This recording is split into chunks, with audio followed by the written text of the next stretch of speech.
Bom dia. Eu recebi alguns questionamentos a respeito de um tipo muito específico de crise epilética, uma crise chamada crise gelástica, ou crise gelástica, e eu vou fazer algumas considerações, porque, embora seja uma forma bastante rara de epilepsia, é uma crise bastante grave, às vezes que incomoda muito do ponto de vista do controle medicamentoso. Gelástica vem de uma palavra grega, gelásticos, que significa risos. A crise gelástica ela é uma crise bastante rara. Ela ocorre entre 1 e 2 casos a cada 1.000 ou 1.500 crianças com epilepsia. Ela tem uma distribuição em ambos os gêneros, ela acontece tanto em meninos como em meninas, mas ela é discretamente mais frequente no sexo masculino. A crise gelástica ela pode vir, já foi descrita pelo menos, com origem em 3 áreas do cérebro. Então, no hipotálamo, muito mais frequente no hipotálamo, mas também há um envolvimento grande do lobo temporal e do lobo frontal. O hipotálamo ele é uma estrutura centrocerebral, uma estrutura que está bem nas porções profundas do cérebro. Ele tem um tamanho pouco variável, o tamanho de uma amêndoa. Hipotálamo, hipo abaixo, ele está localizado abaixo do hipotálamo, ele compõe o diencéfalo, ele está localizado abaixo do tálamo, na verdade. E o hipotálamo ele tem funções absolutamente fundamentais para todo o metabolismo do corpo. Ele gerencia uma grande parte do sistema endócrino, portanto do sistema hormonal do nosso corpo. Ele está relacionado ao controle dos ciclos circadianos, pelo menos em parte ao controle dos ciclos circadianos, está relacionado ao controle da fome, ao controle da sede. Ele tem algum impacto sobre o comportamento sexual dos mamíferos superiores também. Enfim, ele é uma estrutura absolutamente fundamental para o bom andamento do organismo de uma forma geral. A principal causa das crises gelásticas é a presença justamente de um tumor localizado nessa região, no hipotálamo. Esse tumor habitualmente ele é um amartoma, algumas vezes pode ser um astrocitoma, mas geralmente é um amartoma, mas ele é um tumor de linhagem benigna, ou seja, do ponto de vista histológico, essas células elas são benignas, portanto elas costumam ter um crescimento muito lento no hipotálamo e elas não têm capacidade de metástase, ou seja, elas não se espalham para o resto do tecido cerebral.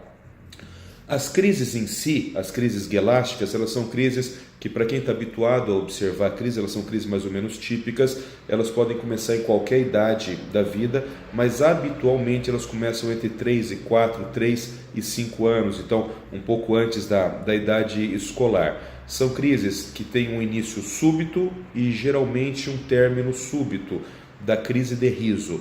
Então, a semiologia clínica ela é baseada por uma crise de riso, uma risada, muitas vezes uma gargalhada, mas essa gargalhada ela é desprovida de um conteúdo emocional. Então, é uma risada, mas é uma risada forçada, é uma risada imotivada, não se explica exatamente. Quando você pergunta para a criança, ela também não sabe por que houve aquela risada. A crise pode acabar de uma forma súbita ou ela pode ser seguida por um período pós-ictal. O período pós-ictal pode ser caracterizado por uma certa confusão mental, pode ser caracterizada por hipotonia, por sonolência. Algumas vezes a crise gelástica ela é caracterizada só pela presença do riso, mas algumas outras vezes esse riso pode vir acompanhado de outras manifestações, aí então mais típicas de uma crise convulsiva focal. Como por exemplo movimentos piscatórios, movimentos mastigatórios, desvio dos olhos, desvio da cabeça, desvio do segmento cefálico, queda da cabeça, queda do tronco. Aí então o diagnóstico fica mais simples. Do ponto de vista do diagnóstico propriamente dito, clinicamente você deve suspeitar quando houver uma queixa da família ou da criança de risos paroxísticos e motivados. E a investigação, basicamente, ela é feita com um exame de neuroimagem. Então, nós não fazemos tomografia para isso. A chance de você identificar uma lesão dessa, uma tomografia é muito pequena. Muitas vezes essas lesões elas são pequenas. Então, a investigação é feita com uma ressonância. Se pede que o radiologista, o neuroradiologista, tenha um foco atencional principal para a região do tálamo e do hipotálamo nesses casos. E um bom eletroencefalograma. O eletroencefalograma é um exame que ele se presta a avaliar a atividade elétrica do tecido cerebral, e nas crises guelásticas já foram descritas descargas de origem focal, ou seja, vindo de uma única região do cérebro, descargas de origem multifocal, ou seja, descargas vindo de mais do que 3 regiões distintas e independentes do cérebro, e também já foram relatadas descargas generalizadas em epilepsias com crises guelásticas. O tratamento, evidentemente, ele é um tratamento medicamentoso inicialmente. As crises guelásticas costumam responder melhor a fármacos antiepiléticos para epilepsias focais.